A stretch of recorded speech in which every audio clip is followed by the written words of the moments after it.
네, 현재 시각 8시 35분 지나갑니다. 어제 보니까 코스피가 저가하고 고가 한 27포인트 차이 나더라고요. 변동성이 굉장히 커요. 네, 변동성 대단하죠. 예.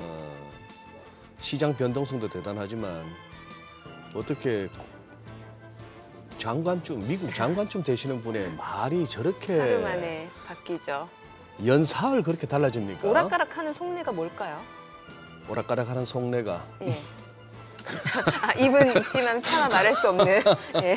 뭐 좀 의심되는 바가 있습니다만 예. 설마 그럴 리가 있겠습니까? 예. 네, 우리가 매일 이 시간 통해서 뭐 주식 얘기하고 환율 얘기하고 합니다만 지금 좀 전에 우리 자막으로만 살폈지만 주요 경제 뉴스 보면은 오 싶은 대목이 많죠. 그렇죠. 노인 가구가 500만. 네. 우리가 지금 인구가 얼마인데 말이죠. 혼자 그러게요. 사는 노인이 그만 정말 대단한 고령화 사회. 36%라고 하니까. 네. 예. 그리고 뭐 뉴스에도 잠깐 소개됐습니다만 권도형 지금 이제 뉴욕 검찰에서 한 8개 혐의로 기소했다네요. 참 멀리도 갔네요. 몬테네그로. 저도 네. 한번 가봤는데 그거 진짜 시골인데. 거기 가면 아무도 못 찾을 거라 못 찾을 거라 생각을 한 생각했나 거죠. 보죠. 저기 보니까 이런 얘기입니다. 투자자 기만과 시세 조작 등 해서 8개 혐의라는데 투자자 기만, 시세 조작. 뭐 아직은 아니겠죠. 아직은 아니겠습니다만 전 세계 금융시장에서 투자자 기만, 시세 조작 이 얘기를 갖다가 매일 듣는 날이 머지않았다 하는 생각도 해보고요. 엘레리언이 잘 아시죠? 미국 경제 성장하려면 연준이 아니라 의회가 나서야 된다 이런 주장을 했는데 진짜 공감합니다. 뭘 갖다가 전부 연준 타령을 합니까? 정말 정치, 경제, 사회, 문화인데요. 정치가 뭐든지 다 결정하고 그쪽에 바로 잡고 바로 서야 다 돌아가는데 말이죠. 그 연준 하면서 하는 이 상황이 좀 그렇습니다. 그래요. 그러면 저희 또 YG 경제연구소 네. 차용주 소장님과 시장 이야기 나눠보겠습니다. 어서 오세요. 안녕하십니까? 네. 간밤 뉴욕 증시가 네. 반등을 했어요. 일단 뭐 제니 옐런 재무장관이 또 하루 만에 말을 바꾸니까 이거에 또 시장이 반응을 근데 했네요. 우리가 좀 포인트를 좀 볼 필요가 있다라고 좀 보여집니다. 앨런 장관이 한 얘기에 이제 보면 결이 좀 다르다라는 거죠. 우리가 이제 지난번에 처음에 얘기했을 때는 보험과 관련된 얘기를 2차례 저는 했다라고 인식을 합니다. 처음에는 보험에 대해서 구제를 안 해주겠다라고 했다가 바로 그 뒤에는 모든 보험을 들었던 구제를 해주겠다라고 얘기를 했던 거죠. 근데 이거는 굉장히 문제의 심각성을 나타낼 수 있습니다. 은행들의 모럴 해저드를 나타낼 수 있는 부분들이 되는 거죠. 예금자 보험을 들은 사람과 보험을 들지 않은 사람들, 그다음에 은행들 입장에서는 언제든지 금융당국이 나설 수 있다라는 측면에서 보면 공격적인 자금 운용을 또 할 수 있게 되는 빌미를 작용하기 때문에 저는 그 말을 서둘러서 걷어들였다라고 봅니다. 이번에 오늘 나왔었던 얘기는 이 보험 얘기가 없는 거죠. 필요한 조치를 할 수 있다라는 거죠. 근데 이 필요한 조치가 왜 나왔느냐라고 본다라면 지금 미국에서 나타나고 있는 은행 사태를 보면 지금 대형은행보다 지방은행들 주가가 빠지고 있거든요. 네. 결국 투자자들의 심리가 지금 상당히 위축돼 있는 상태이고 미국 같은 경우 이제 특히 지방은행들에 대한 예금이 지방은행 수천 개 있으니까 예금을 상당히 많이 들어 있는데 이 예금들의 이제 로테이션이 좀 일어나고 있는 거 아니겠습니까? 네. 지방은행에서 돈을 빼서 대형은행들로 네. 이제 돈을 넣다 보니까 지방은행들이 이제 돈이 이제 인출이 되고 있는 거죠. 그러면 지방은행들이 미국에 있어서 순수한 우리 은행과 같은 금융 역할을 했죠. 승수 효과를 나타냈던 것들이죠. 그러니까 결국 은행들이 예금을 받아서 대출을 해줘서 승수 효과를 나타내는데 지금 예금의 이동 경로를 보게 된다면 지방은행에서 빠져나와서 대형은행 MMF로 가버립니다. 그러면 MMF로 간다라는 것은 이게 그 승수 효과를 못 일으키는 자금이 되는 거 아니겠습니까? 그렇죠. 머니마켓 펀드로 들어가는 거니까 네. 지금 앨런 회장이 우려하는 바는 그겁니다. 지금 이제 이렇게 지금 뭐 SVB라든지 CS 문제로 터져서 큰 은행들이 터졌지만 지방은행들에 있는 예금자들이 불안감을 느끼면서 이 자금 로테이션이 일어나게 된다면 생각지도 않았던 지방은행들 발의 승수 효과가 막히게 되면 가뜩이나마 지금 이제 불씨를 킬 수 있는 은행들의 어떤 그 상황들을 막기 위함이다라고 저는 보는 거죠. 이렇게 중앙은행이 빠르게 나설 수 있었던 것은 지난번 제가 금요일에도 말씀드렸다시피 지금 은행이 파산을 한 몇 개 은행들이 돈이 없어서 파산한 게 아니라 미스매치 때문에 파산한 거 아니겠습니까? 예금과 운용의 미스매치 이런 부분들이기 때문에 지금 저는 앨런 의장이 하는 얘기들의 어떤 관계성을 보면 모럴 해저드는 맞겠지만 일단 투자 심리를 안정시키는 쪽에 방점을 찍고 우리가 언제든지 나설 가능성이 있으니까 투자 여러분들 동요하지 마시고 예금을 그냥 지방은행에 두십시오라는 그런 의미로 저는 좀 들리는 면도 일부 있다. 그러니까 그렇게 본다라면 앨런 의장이 그렇게 얘기를 하는 것들이 일견 충분히 이해가 갈 수도 있다. 저는 그렇게 말씀드리겠습니다. 저는 차 소장님의 말씀 이해는 갑니다만 저는 아주 이기적인 사람이라서 옐런 장관의 그런 발언을 보면서 저런 얘기에 대부분의 국민들이 납득하고 예금 넣어두겠구나. 그러나 나는 아니야. 맞습니다. 나는 빼서 좀 더 크고 좀 믿음직한 데다가 돈 넣어놓을 거야. 그렇죠? 저는 이럴 것 같아요. 예, 그러니까 이제 그런 것 부분들인데 어찌됐든 앨런 장관이 할 수 있는 또 얘기에 또 한계가 있죠. 어떻게 보면 앨런 장관이 지금 위험합니다, 위기입니다라고 얘기할 수 없다라는 또 당국자로서의 한계도 있는 분명 존재하니까 네. 우리가 이제 뭐 결국 느끼는 체감은 지금 불안한 거죠. 우리가 이제 심리라는 게 뱅크런이라는 게 그거 아니겠습니까? 불안감이고 내가 먼저 빨리 가서 돈을 빼면 나는 괜찮지만 다른 사람들 신경 안 쓰는 어떻게 보면 그런 어떤 심리죠. 그런 네. 부분들인데 나름대로 앨런 장관의 고충도 한편으로는 개인 제가 앨런 장관을 좀 두둔하고 싶은 그런 좀 말씀을 좀 드리게 되네요. 예. 네. 또 고용 상황을 알 수 있는 지표도 발표가 됐는데 지금 보니까 신규 실업수당 청구 건수 뭐 여전히 고용 시장 자체는 좀 견조한 것 같거든요. 예, 뭐 고용에 대해서는 지금 뭐 어느 누구도 이제 신경 안 쓰는 단계가 네. 된 것 같습니다. 우리가 이제 2022년 상반기만 하더라도 전쟁이 터지기 직전만 하더라도 고용 지표를 많이 봤었죠. 네. 매주 고용 지표를 다루다가 전쟁이 터진 이후부터는 이제 물가가 급등하다 보니까 인플레이션만 신경 썼는데 다시 또 지금은 이제 인플레이션만 신경 쓰는 것 같아요. 고용이라는 토끼는 도망가지 않고 집토끼화 돼버렸고 내 옆에서 가만히 있기 때문에 지금 고용은 뭐 더할 나위 없이 좀 좋은 상태고 이게 유지가 되고 있고 또 더군다나 다양한 미국의 이제 IRA법, 반도체 칩스법, 뭐 여러 가지 법에 따라서 지금 이제 이제 투자가 좀 글로벌 투자가 늘어나고 있는 부분들을 보게 된다라면 고용에 대해서는 이제 뭐 그렇게 중요성은 많이 좀 떨어졌다 이렇게 좀 볼 수 있겠고 더군다나 이제 고용 지표라든지 물가 지표도 이제 별로 중요성이 그렇게 높지는 않은 것 같아요. 왜냐하면 연준이 지금 금리를 올릴 수 있는 부분들에 대한 가이던스를 지금 변동시키지 않았지 않습니까? 터미널 금리 5.1을 변동시키지 않았기 때문에 이제 이런 지표들이 아무리 세게 나온다 하더라도 물론 뭐 생각보다 세게 나온다라면 연준이 지금 한 차례 정도 금리 인상을 예상하지만 한 번 더 할 수도 있긴 하겠지만 거기서 마무리될 국면이다라고 보니까 과거에는 이제 우리가 이제 이런 고용이라든지 물가 지표를 보는 이유 중에 하나가 연준이 어디까지 금리를 올릴 것인가 이번에 과연 금리를 세게 올릴 것인가라는 측면에서 봤었는데 지금 일단은 그러한 것들에 대한 어떻게 보면 반응이라고 그럴까요? 중요도라 할까요? 이런 것들은 상대적으로 작년보다는 좀 떨어져 있다 이렇게 좀 봐야 될 것 같습니다. 예. 근데 지금 또 기사 하나가 눈에 들어오는데 그야말로 이런 이슈가 나오면은 이번 뭐 은행 관련한 이럴 때는 진짜 이까진 사람은 다 한마디씩 하는데 백가쟁명이에요. 케네스 로고프 교수도 꽤나 뭐 이렇게 학계에서 알아주는 사람인데 이 은행권 위기는 미국의 또 SBB나 뭐 시그니처 같은 그런 특수한 현상이라기보다는 전 세계적 현상이다 이런 얘기고 본인도 그거랍니다. 이게 미국에서 먼저 터졌다는 게 좀 놀라운 일이다 이런 얘기를 하는데 뭐 별일 아니다 하는 사람에서부터 빙산의 일각이다 하는 사람까지 참 다양합니다. 서울역 앞에 나오면 옛날에 국제상사 빌딩이 대우 빌딩 오른쪽에 보면 빌딩이 하나 있습니다.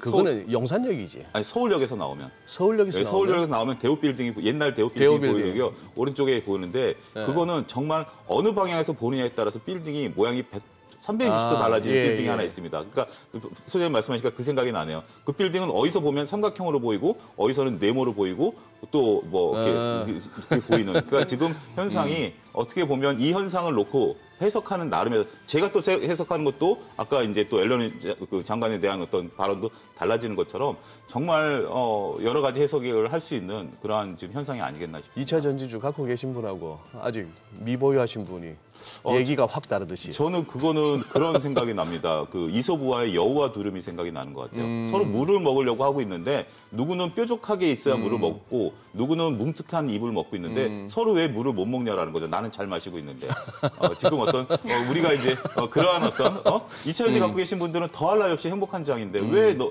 우려감을 나타내느냐라고 하는 것도 그것도 맞는 얘기고요. 없는 분들은 지금 밸류가 높으니까 나는 못 먹어. 여우의 심포도처럼 저거는 실과라고 생각하시는 분들도 계속 계시는 거죠. 그러니까 문득 그걸 보면서 정말 이솝우화 우리가 어렸을 때 배웠던 것들이 여기에 지금 아직도 그 인사이트가 적용된다라는 게 상당히 좀 재밌는 것 같습니다. 요즘 어린 애들 이소부가 있는지 몰라 게임이나 하고 있는 거 아닌지 모르겠습니다. 그렇죠. 저희 그러면 이제 또 전화 연결해서 좀 전략을 들어보도록 하겠습니다. 오늘 필살기 5스타 나연우 대표 연결되어 있습니다. 안녕하세요. 네, 안녕하세요. 네, 간밤 뉴욕 증시 상승으로 마무리가 됐고 어제 코스피도 생각보다는 잘 버텨준 상황인데 오늘자 그럼 어떻게 전망하시나요? 네, 미국 증시는 FOMC 결과를 잘 소화해내면서 상승으로 마감했는데요. 미국과 국내 증시를 보면 시장 충격이 크지 않은 것을 확인하실 수 있는 만큼 투자은행발 금융 리스크와 미 연준의 금리 인상은 시장에 상당 부분 반영되어 있기에 너무 걱정하지 마셨으면 하고요. 국내 증시는 강세장의 모습을 계속 보여주고 있는데요. 다만 코스피, 코스닥 모두 과열권에 접어들었고 주말장인 만큼 금일 국내 증시는 급등, 급락보다는 제한적인 흐름을 보일 것으로 예상됩니다. 네, 어제 참 우리 시장도 변동성이 컸습니다. 뭐 요즘 우리나 미국이나 할 것 없이 장중 변동성 큰 거는 뭐 한동안 이어질 것 같은데 어제 또 2차 전지도 제법 출렁거렸습니다. 우리 나 대표님은 그 현상 어떻게 보셨나요? 네, 맞습니다. 지금 변동성이 굉장히 큰 장세가 이어지고 있는데요. 거기에서 지금 최근 2차 전지 섹터 내에서 그 섹터 내에서도 소재, 장비 등 순환매가 지속되면서 주가 상승을 보이고 있습니다. 저는 순환매의 일환으로 이제는 폐배터리 섹터와 전기차 충전 쪽을 관심 갖고 보시면 좋겠는데요. 종목으로는 첫 번째로 전기차가 늘어나면서 폐배터리 또한 매해 급증하고 있는데요. 미국 인플레이션 감축법, 유럽 핵심 원자재법 이런 국내외 친환경 법안 수혜와 함께 국내 최대 캐파를 보유한 폐배터리 대장주 성일하이텍에 관심 갖고 보시면 좋겠습니다. 근데 폐배터리는 패러다임 시프트를 고려했을 때 중장기적으로 길게 관심 갖고 보실 필요가 있겠고요. 두 번째로는 전기차 보급 속도에 비해서 충전소 보급 속도가 따라가지 못하고 있는 상황이기 때문에 정부에서도 전기차 충전소 사업에 대한 투자와 인프라 구축을 서두르고 있습니다. 400조 전기차 충전 시장에 대기업들도 본격적으로 경쟁을 하고 있는데요. 자회사를 통해 전기차 충전 사업에 진출해서 수혜가 기대되고 있는 휴맥스 홀딩스에 관심 갖고 보시면 좋겠습니다. 네, 자 오늘 이제 금요일입니다. 오늘 어떤 전략이 좋을까요? 네, 미국 증시와 국내 증시를 보면 나스닥과 코스닥이 시세 중심에 있기 때문에 저평가 중소형주, 성장주에 관심 갖고 보셨으면 합니다. 감사보고서 시즌이 다가온 만큼 퇴출 가능성이 높은 기업은 주의가 필요한 기간이기 때문에 투자하시려는 기업의 펀더멘탈 확인이 꼭 필수라고 말씀드리고요. 그동안 시장의 주목을 많이 받고 큰 폭의 상승을 보이고 있는 로봇, AI, 2차 전지 섹터에서 이미 너무 많이 오른 종목들은 신규 매수와 추격 매수는 자제하시고 보유하고 계시다면 비중을 축소하시는 전략 제시해드리고 지수도 과열권에 접어들었고 주말장인 만큼 공격적인 매매보다는 보수적으로 진행하시면서 눌림 공략과 함께 앞서 말씀드린 저평가된 낙폭 성장주를 중심으로 관심 갖는 전략 제시해드리겠습니다. 네, 내용 잘 들었습니다. 지금 시각 8시 49분 향해 갑니다. 오늘 양시장 예상 체결지수부터 확인해 보도록 하겠습니다. 먼저 코스피입니다. 지금 현재 0.4% 상승이 예상됩니다. 예상 체결지수 2,435포인트고요. 코스닥도 1.3% 상승 예상됩니다. 823포인트로 집계가 되고 있습니다. 시가총액 상위 종목 예상 체결가 보도록 하겠습니다. 오늘 삼성전자가 지금 현재 0.8% 상승 예상되네요. 예상 체결가 62,800원이고요. LG에너지솔루션도 1% 상승 예상됩니다. SK하이닉스도 상승 출발 예상되죠. 예상 체결가 88,800원. 삼성바이오로직스가 소폭 하락 예상됩니다. 예상 체결가 79만 5천 원이고요. 삼성 SDI가 1.2% 상승 예상됩니다. 예상 체결가 75만 5천 원으로 집계되고 있죠. LG화학이 강보합권 예상이 되고 있는 상황이고요. 삼성전자 우선주 1% 상승 예상됩니다. 현대차 네이버 상승 출발 예상되고 있고요. 기아도 지금 예상 체결가 78,900원 상승 예상되고 있습니다. 코스닥 시가총액 상위 종목 예상 체결가도 보도록 하겠습니다. 와, 오늘 에코프로 그룹주들 오늘도 강세가 예상됩니다. 이미 에코프로 BM 어제장에서도 10% 급등을 했는데 지금 호가에서 6% 추가적으로 상승이 예상됩니다. 예상 체결가 25만 원이고요. 에코프로 다시 시가총액 2위 자리까지 올라선 상황인데 오늘 5.7% 지금 호가에서 역시 강세가 예상됩니다. 예상 체결가 48만 1,000원이죠. 셀트리온 헬스케어가 0.4% 상승 예상되고요. LNF 2% 상승 예상됩니다. HLB가 1% 하락이 예상되네요. 예상 체결가 35,800원이고요. 셀트리온 제약 1.9% 상승 예상됩니다. 지금 호가는 95,000원으로 집계되고 있고요. 카카오게임즈 오스템 임플란트 보합 예상되고요. 펄어비스 상승 출발 예상됩니다. 레인보우 로보틱스가 지금 1% 상승 예상되고요. 예상 체결가 144,500원으로 집계되고 있습니다. 자, 개장까지 이제 9분 남았습니다. 자, 오늘 뭐 시장 보니까 코스닥 쪽이 다시 또 한번 좀 힘을 내줄 걸로 예상이 되는데 뭐 에코프로 그룹주를 빼놓고 얘기를 할 수가 없을 정도네요. 예. 전반적으로 이렇게 뭐 매체들에 올라오는 2차 전지 관련한 영상들 그리고 그걸 보면서 이렇게 댓글들이 많이 달리더라고요. 네. 다른 컨텐츠에 비해서 그 댓글들을 쭉 살피다 보면은 이거 뭐 나중에 진짜 가서 이제 상황이 발생했을 때 그거 뭐 비판을 하든 아니면 뭐 그걸 하든 지금은 해봐야 안 되는 상황이더라고요. 이 열기가 이 쏠림이 엄청나고 지금 이거는 뭔가 개인들도 개인들이지만 이거는 뭐 큰 그림이 지금 진행되고 있는 느낌은 굉장히 강합니다.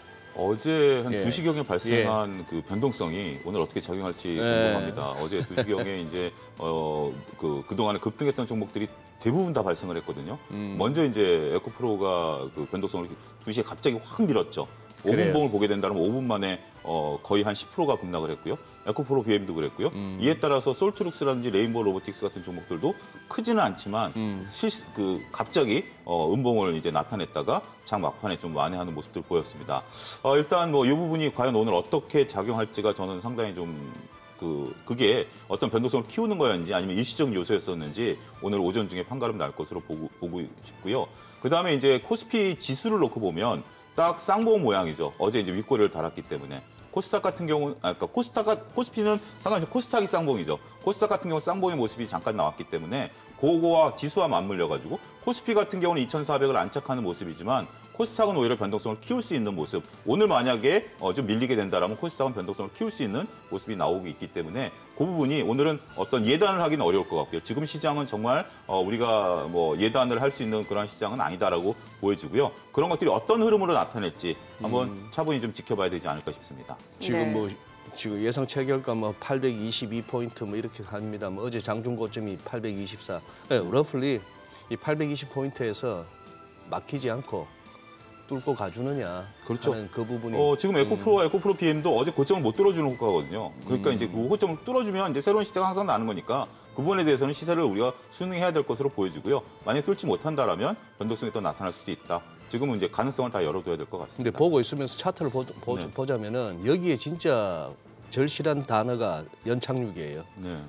주가라는 것이 뭐든지 이렇게 들쭉날쭉이 있고 그렇게 하는데 들쭉날쭉이 어느 정도 연착륙을 하면서 견딜 만한 조정 이런 것이 있으면 좋겠고 그게 아니라 경착륙 조정은 또 많은 사람들을 또 힘들게 할 수가 있기 때문에 그렇죠. 예. 근데 이거 뭐 제 느낌은 이번 선수들은 진짜 세네요. 제대로 한번 땡기는 것 같습니다. 어떻게 보면 뭐 유튜브 효과다라고도 그러니까 사회적인 현상 우리가 이제 코로나 이후에 벌어지고 있는 유튜브 현상이다라고 이제 네. 보는 분들도 계시고요. 다양한 해석이 가능할 것 같습니다. 네네. 그 SM 얘기도 좀 해봐야 될 것 예. 같은데 이제 오늘이 공개 매수 이제 마감일이잖아요. 예. 이제 뭐 지금 주가로 놓고 봤을 때는 카카오가 공개 매수를 하겠다는 가격이 15만 원이고 예. 지금 뭐 호가에서는 10만 원대니까 이러면은 이제 주주들은 공개 매수 청약을 신청을 하는 게 좋은 거잖아요. 공개 매수 청약을 신청하게 되면 공개 매수하면 22% 세금 내셔야 됩니다. 아 그래요? 양도소득세, 또 그런 게 있습니까? 예. 양도소득세를 본인이 가서 신청하셔야 됩니다. 그러니까 본인이 세무당국에 이거 15만 원에 신청을 하면 15만 원의 돈이 들어오는데 양도소득세 22% 신고하지 않으면 보통 세금이라는 게 그렇죠. 그때 신고 안 했다 그래서 바로 벌금 때리는 게 아니라 가산세까지 해서 몇 년 뒤에 이제 그 세금을 부과하는 게 우리나라 여태껏 행정 아니겠습니까? 그렇기 때문에 지금 이제 그거 감안하셔야 돼요. 22% 세금을 내실 것인가, 아니면 지금 시장에서 파실 것인가. 거의 뭐 지금 그러니까 주가가 지금 그런 거예요. 지금 왜 15만 원에 안 가냐라는 건데 22% 양도소득세 15만 원에 낼 걸 감안하면 거의 뭐 지금 수준에 있어서는 거의 비슷한 주가 수준이다. 여기서 내버리면 그냥 세금 내버리고 끝내버리거든요. 그러니까 이제 네. 거래세 내고 끝내버리는 거거든요. 그거 여러분들이 판단하시면 될 것 같습니다.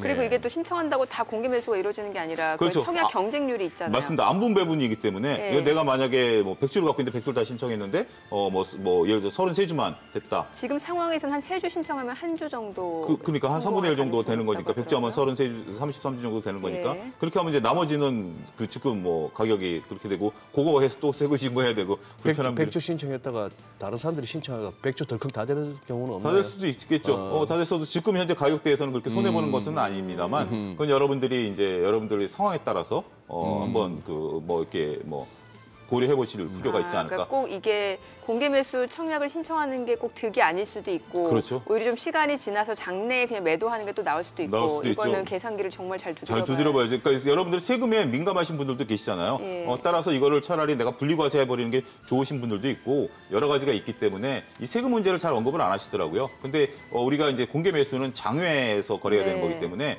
양도소득세를 22%를 내야 됩니다. 그렇군요. 폐배터리 얘기 좀 해볼게요. 폐배터리 같은 경우는 지금 뭐 그 유럽 핵심 원자재 광물법이다, 예. 뭐 IRA, 뭐 CRMA, IRA 관련해서 수혜주로 거론이 되고 있고, 예. 뭐 최근에 국내 증시에서도 이게 또 각광을 받고 있는 섹터기도 하거든요. 그렇습니다. 이제 폐배터리가 갖고 있는 특징인데요. 우리가 이제 리사이클을 할 때 이게 거의 자원이 뭐 90% 이상 예. 웬만해서 나오고 잘하면 96, 7%까지 재활용이 된다라는 거죠. 일부 뭐 껍데기만 좀 버려주고 나머지는 다 거의 다 100% 예. 재활용이 된다라고 봐야 되겠죠. 그래서 이게 굉장히 중요한 핵심 광물이고 더군다나 이것을 이제 리사이클하게 되면 원산지가 이제 없어져 버리는 거 아니겠습니까? 이제 그런 법인데 우리가 이제 한 가지 봐야 될 것은 이제 미국과 유럽과 우리의 리사이클 현황이 다르다라는 겁니다. 무슨 네. 얘기냐면 IRA법에 따라서 미국에서 리사이클하는 것은 미국에서만 하는 것만 인정해주겠다라는 겁니다. 우리나라 성일하이텍이 국내 공장에서 한 걸 가지고 LG 배터리에 들어가가지고 미국으로 수출하는 거 인정 안 해주겠다라는 겁니다. 그러니까 결국 우리도 그 리사이클 IRA법에 따라서 수혜를 받으려면 미국에다 공장 짓고 거기서 재활용을 해야 된다라는 거고. 예. 유럽 같은 경우는 현재 지금 자원이 그렇게 많지가 않기 때문에 더군다나 이제 중국과 러시아를 배제하려는 움직이고 이제 아프리카 손을 잡으려고 하는 거기 때문에 거기서는 이제 되는 부분들이 있어요. 그 부분에 대해서는 수혜를 좀 볼 수 있는 부분들이고 이제 근데 어쨌든 리사이클이라는 게 본격적으로 가동이 되려면 최소한 3년 내지 5년이 걸린다라는 거 아니겠습니까? 왜냐하면 폐배터리가 지금 거의 없는 수준이기 때문에 지금 이제 우리가 그 폐배터리가 나오는 게 규모의 경제를 달성할 수준이 아니기 때문에 분명 중요한 뭐 산업인 건 맞습니다. 근데 저는 폐배터리 투자하시려면 좀 긴 호흡으로 보셔야 된다라고 보고요. 지금 당장은 워낙 이렇게 시세가 분출이 나고 있으니까 여기서는 한번 트레이딩을 한번 하실 필요가 있다라고 보고 폐배터리의 성장성을 본다라면 정말 뭐 이렇게 주가가 높은 수준이 아닐 때 길게 보시게 된다라면 결국 2025년부터 활성화되고 규모의 경제에 되면서 영업이익이 발생할 걸로 보거든요. 그러한 포인트도 잘 집어내셔야 되지 않을까 싶습니다. 네. 저거는 차 소장님 어떻게 네. 보세요? 요새 또 뭐 리튬자만 들어가 있으면 다 간다면서요? 2000년에 닷컴 버블 생각나지 않으십니까? 그러니까 그때만 하더라도 닷컴만 붙으면 뭐 무조건 주가가 올라가도 지금은 리튬이라는 게 한 가지 여러분들이 아셔야 되는 게 리튬 광산이 자고 일어나면 전 세계에서 개발이 되고 있어요. 네. 이게 옛날에 리튬이 희소하다라고 봤는데 리튬이 지구상에 그 존재하고 있는 자원 중에 풍부한 자원이거든요. 예. 그걸 이제 개발을 어떻게 하느냐의 문제이기 때문에 그 부분에 대해서는 지금 이제 우리가 이제 리튬자만 붙으면 다 올라가는 모습들을 보이고 있다라는 것이 저는 솔직히 2000년대 닷컴 버블이 생각이 나고요. 더군다나 이 리튬이라는 게 지금 이것을 다 개발했을 때 과연 우리가 아무리 전기차가 폭발적으로 한다 하더라도 수용 가능하겠느냐라는 측면까지도 고민해 봐야 되겠죠. 그 부분을 보게 된다면 리튬에 대해서는 조금 냉정한 시각. 이게 나쁘다라는 게 아니고 정말 중요한 거예요. 2차 전지에서는 필수 핵심 소재입니다. 필수 핵심 소재인데 지금은 너무 작은 종목들까지 리튬자가 붙으면서 올라간다라는 거죠. 큰 종목들이 올라가면서 이걸 생산해내는 건 봤지만 작은 종목들이 리튬을 한다라는 것이 과연 그 기업 입장에서 보면 이게 수혜를 보겠느냐라는 냉정한 시각도 같이 가야 되지 않을까 싶습니다. 네. 또 최근에 코스닥 쪽에서 게임주들이 또 네. 다시 한번 이제 매수세가 좀 유입이 되는 양상인데 중국 그 파노 개방 이슈가 있잖아요. 예, 파노 개방 예. 때문에 이슈가 있는데 이거는 좀 그 큰 이슈인 것 같아요. 예. 단기간에 끝날 건 아니고 허들 두 중에 하나를 넘었고 그다음에 이제 중국에서 게임이 어떻게 인기를 끄느냐에 대한 부분들인데 특히 이제 넷마블 같은 경우는 중국 사람들이 좋아하는 형태의 게임이거든요. 그러니까 1인칭 시점의 게임. 우리나라랑 게임 형태가 좀 다릅니다. 그런 쪽들을 하는 거기 때문에 저거는 조금 중기적으로 보셔도 이 판호 개방, 특히 중국이 이제 계속해서 문호를 열 수밖에 없는 부분 아니겠습니까? 여행도 그렇고 그 부분에 대해서는 좀 보셔야 될 것 들어보도록 같습니다. 하겠습니다. 오늘 국내 증시 개장합니다.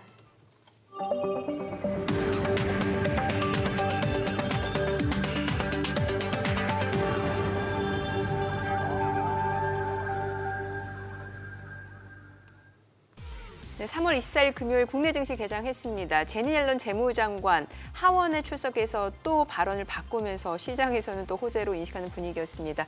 필요하다면 추가로 은행 시스템에 추가 조치를 취하겠다라고 밝히면서 또 나스닥을 비롯해서 다우지수, S&P 500, 미국 주요 3대 지수 모두 상승으로 마무리가 됐고요. 고용 지표와 관련해서는 여전히 탄탄한 것으로 분석이 됐습니다. 뿐만 아니라 제롬 파월 연준 의장 연내 금리 인하 없다라고 못을 박았지만 시장에서는 금리 인하 기대감도 가져가는 듯한 분위기인 것 같습니다. 오늘 국내 증시도 일단 상승 출발 예상이 됐죠. 출발 지수 보겠습니다. 코스피 호가와는 좀 다릅니다. 지금 약보합권으로 2,421포인트고 코스닥 0.9% 지금 상승 보여줍니다. 820포인트. 코스닥은 820선이 회복이 됐습니다. 시가총액 상위 종목 시초가 보도록 하겠습니다. 오늘 삼성전자가 지금 0.4% 올라갑니다. 62,700원이고요. LG에너지솔루션도 좀 올라가네요. 57만 7천원. SK하이닉스가 1.2% 상승 89,600원이고요. 삼성바이오로직스, 삼성 SDI는 하락 흐름 이어집니다. LG화학이 소폭 떨어집니다. 71만 원에 거래되고 있고요. 삼성전자 우선주 보합이고요. 현대차, 네이버가 0.2%에서 0.4% 떨어집니다. 기아도 0.7% 하락, 0.5% 하락, 7만 8천 원에 거래되고 있는 모습이고요. 코스닥 시가총액 상위 종목 시초가도 보겠습니다. 에코프로 그룹주는 오늘도 달려가네요. 지금 에코프로 BM이 2% 상승, 24만 원, 다만 음봉이다라는 점은 조금 더 눈여겨보셔야 될 것 같고요. 에코프로도 2.3% 올라갑니다. 46만 9,500원, 역시 에코프로도 음봉. 그러니까 주가가 올라갈수록 아무래도 차익 실현 욕구도 커질 수밖에 없겠고 이제 물량들도 좀 출회가 되는 것 같습니다. 상승폭이 다소 제한되는 분위기죠. 셀트린 헬스케어 0.3% 하락이고요. LNF 0.8% 올라갑니다. 25만 2천 원. HLB가 1.5% 떨어집니다. 3만 5,600원이고요. 셀트리온제약이 0.9% 올라갑니다. 9만 4천 원이고요. 카카오게임즈 보합이고요. 오스템 임플란트 강보학권, 펄어비스가 0.5% 상승. 레인보우 로보틱스가 0.49% 올라가면서 14만 2,100원 선에서 거래되고 있습니다. 수급 상황 체크를 해보도록 하겠습니다. 와, 근데 오늘 장에서도 2차전지 전고체가 좋네요. 지금 제가 종목을 보니까 TSI, 미래컴퍼니, 덕산테코피아, CIS, 또 2차전지 전고체 쪽으로 다시 한번 매기가 쏠리고 있는 상황이고요. 수급적으로 봤을 때 오늘 유가증권 시장에서는 개인 투자자가 969억 원 매수 우위고 외국인과 기관은 각각 332억 원, 656억 원 순매도를 보여주고 있습니다. 업종별로 봤을 때 전기전자에서는 이제 개인과 외국인이 매수를 보여주고 있고요. 기관 쪽에서는 물량을 내놓고 있는 상황이고요. 그리고 개인 투자자 비금속 광물 화학 섹터에서도 지금 집중적으로 사들이고 있는 상황이네요. 기계 섹터 오늘 올라가고요. 전기전자, 종이목재 섹터도 소폭 올라갑니다. 코스닥 수급도 확인을 해보겠습니다. 코스닥 쪽도 개인 투자자 지금 홀로 순매수입니다. 1,674억 원 매수 우위고요. 오늘 양시장에서 개인들이 지금 대거 순매수에 나서고 있는 것으로 확인이 됩니다. 지금 개장한 지 3분가량 지났는데 코스피도 그렇고 코스닥도 그렇고 매수 규모가 빠르게 늘어납니다. 이 가운데 외국인은 1,275억 원 매도 우위, 기관도 392억 원 순매도를 나타내고 있고요. 환율 체크해보도록 하겠습니다. 오늘 외환시장 개장 상황입니다. 달러 환율은 좀 올라갑니다. 8원 90전 상승한 1,287원 20전에 개장이 됐습니다. 아무래도 전일 환율이 좀 많이 떨어지니까 오늘 또 되돌림 반등이 일어나네요. 예.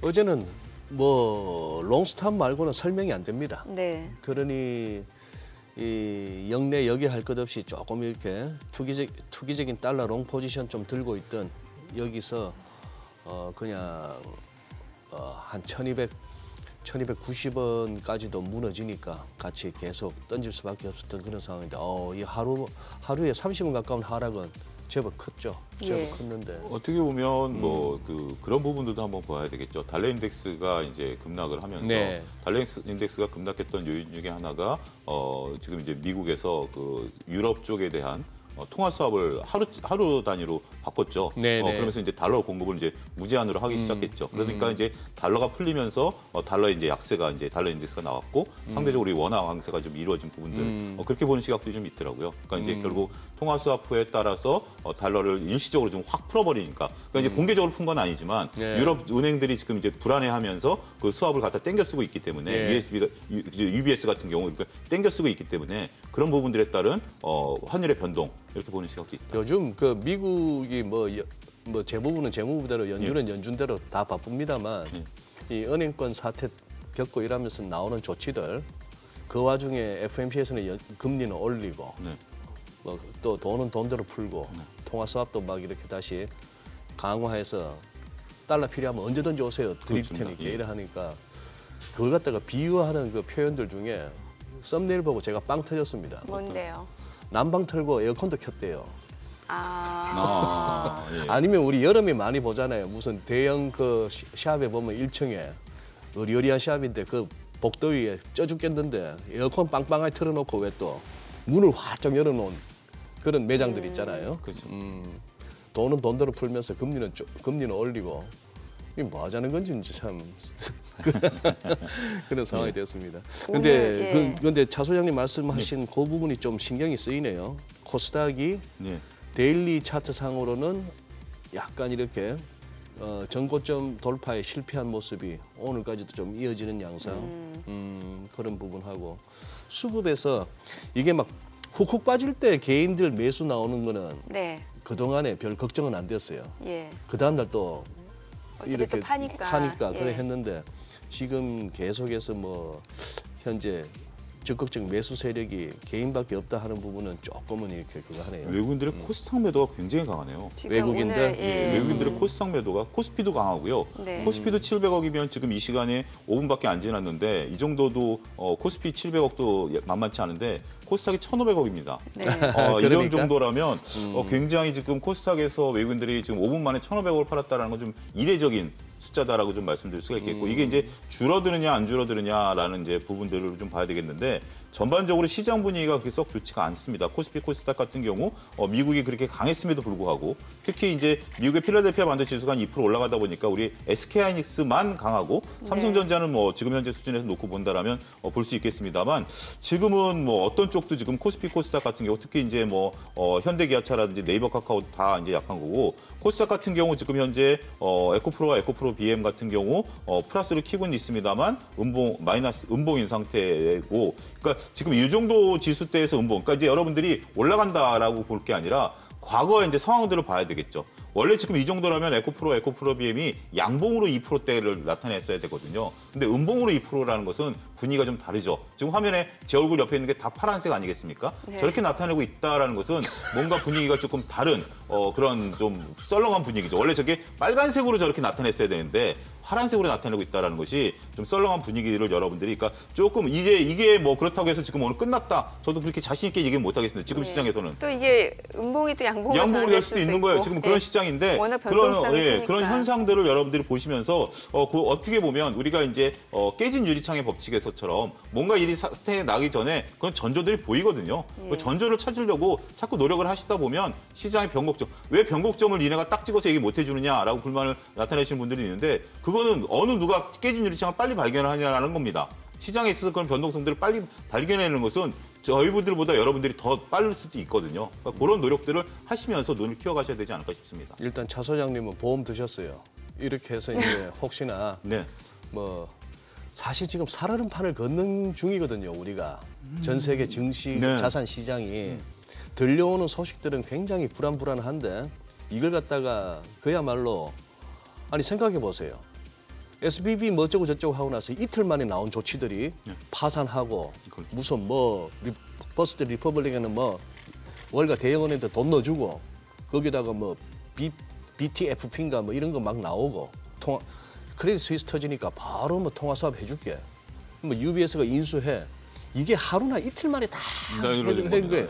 언제 실사하고 여기에 뭐 어떤 부실이 있는지 그냥 주섬주섬 덮고 있는 거거든요. 덮고 있고 그리고 입으로 뭐 필요하다면 우리가 또 해줄게 하는 이런 상황이에 이 와중에 FMC 날 빠졌고 그 다음 날 올랐다고는 하지만 FMC의 충격을 갖다 다 회복하지는 못했고 그렇죠. 우리는 또 말씀하신 대로 어제 오후에 잠깐 보여줬던 그런 흐름 우리가 못 봤던 흐름이 나왔으면 일단 조심해야 되는데 일단 차 소장님 보험 드셨어요. 나중에 이래 갖고 혹시나 뭐 최근 이 부분이 고점이었으면 나는 얘기했잖느냐. 나중 가서 얘기하면 다들 그때 얘기하지 소리 많이 듣거든 우리. 근데 원래 주가는 공포의 벽을 타고 오르고 다 그러니까. 좋다고 할 때가 더 위험한 설령 여기서 더 가도 네. 차 소장님은 뭐 믿지는 장사가 아니에요. 또 오래 사시는 거예요. 욕 먹고.